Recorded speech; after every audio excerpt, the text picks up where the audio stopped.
In this video, I will show you how to connect YouTube Music to your Discord status. First, open Google Chrome and click on the Apps icon in the top right corner.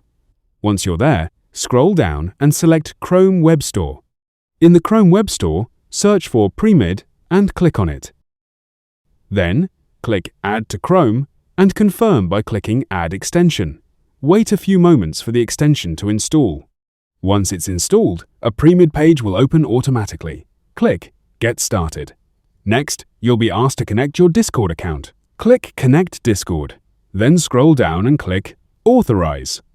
Wait a few seconds for the connection to complete. After that, you'll need to choose the activities you want Premid to track. Since we're connecting YouTube Music, select YouTube Music, as I'm doing here. Then, click on YouTube Music and select Finish Setup.